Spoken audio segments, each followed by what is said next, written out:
everybody. Scott Golden here with the WCW Worldwide Review Series for the 14th of February 1993.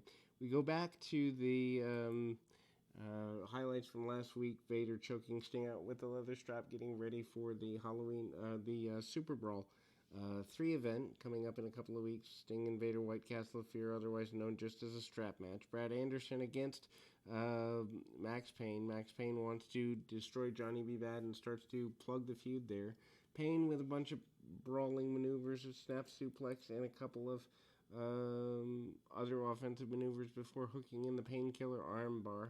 Payne, of course, coming from primarily Europe and Germany at the time, and finding his way through, kind of doing the punk rock thing, so kind of a eventual move to maybe Van Hammer or something of that ilk. Anyway, Paul Orndorff promises to get rid of Sting, promises also to get rid of Cactus Jack at the upcoming pay-per-view, and Orndorff has returned after a rather lengthy absence. Then we see the promise of the return of Scotty Flamingo, a.k.a. Johnny Polo. The team of Pillman and Austin talk about being the best team in the world. They can defeat the tag team champions at any given time. They don't really care who, how, and when, but they promise Jesse Ventura that they are going to be successful in that endeavor, and they eventually are. Ventura certainly is hyped on the Hollywood Blondes. We see Robbie V, a.k.a. Rob Van Dam, in enhancement talent position against Scotty Flamingo. Flamingo no longer flanked by JT Southern going into early 93. Basic headlocks here, and Flamingo takes V down, sends him to the outside pretty aggressively there. Ultimately, we see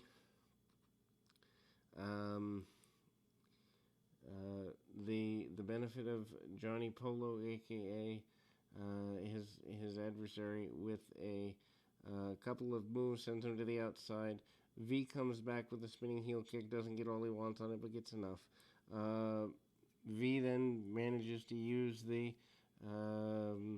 attempted roll up and splash in the corner to get a victory. Oddly enough, the idea of a big falling forward slam followed by a split leg moonsault gets him a victory here. Certainly not a Bill Watts decision, I wouldn't imagine, but it does happen.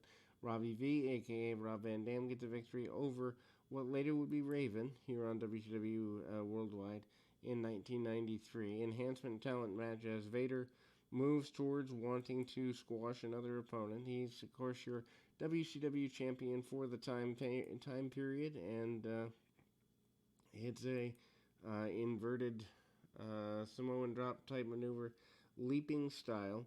Vader is only a couple of weeks away from the dissolution of Sting with the strap. Vader ends up using a choke slam and a powerbomb, and then brings the strap out, straps his opponent a couple of times.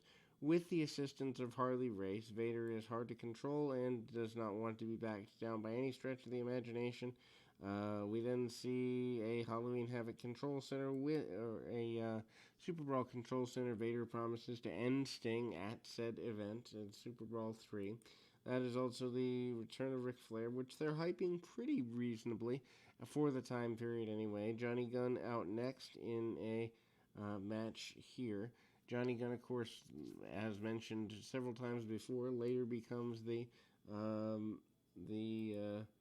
Sal Sincere character in the WWF. Eric Watts, who's being overpushed to the moon, no pun intended, is there.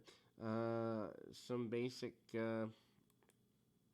tie-ups, and then we see some go-behinds and basic stuff here.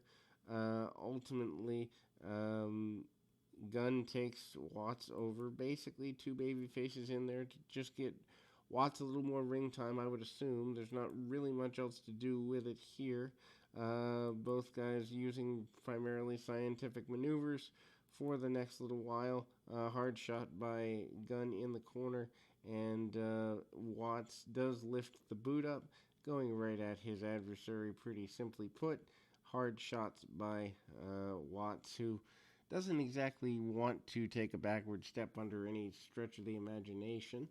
And ultimately, we see a good bit of brawling by the two men eventually, some chops and such by Johnny Gunn. Gunn manages to get things going in a positive direction there, and we see Watts eventually gets the slipover victory. Really basic there. Anyway, we move to Dustin Rhodes and Paul Orndorff as I guess you'd say, main event match for the day. Uh, Rhodes and Orndorff do battle over the U.S. title eventually. Some suplexes by Rhodes, basic stuff, works on the arm, hard shot by Rhodes. Rhodes hasn't really hit his stride yet. Some would say he wouldn't hit it for a couple more years, although I think by the end of '93 he's got a level of mastery that many people never reach. Rhodes continues with arm bars, several of them, and then Orndorff drives the elbow to the point of the side of the head.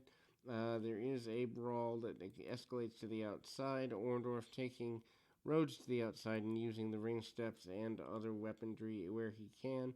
Rhodes not willing to take a backward step, though. Both guys collide together almost with a double down, double head collision spot.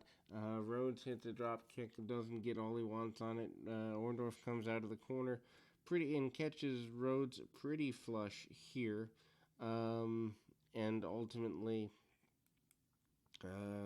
Orndorff with a couple of knee drops along the way, and then cranks down on a chin lock, which is certainly not anything worth writing home about, but at the same time pretty assertive. Rhodes with a comeback and manages a series of clotheslines and some punches. Orndorff uses the tights on his adversary and sends him into the referee. And actually, Rhodes is already the U.S. champion going forward here. Dusty Rhodes comes out to help his son, and that is that. Cactus Jack mentions wanting to get rid of Paul Orndorff once and for all at Super Brawl. They're going to have some sort of street fight type deal there at that particular pay-per-view, and then we see a challenge to Brian Pillman coming out again, and they do not finish the match as there literally is about 15, maybe 60 seconds or less in the program. Bagwell continues the war between them, though. As we close the program, we will be back with more right after this.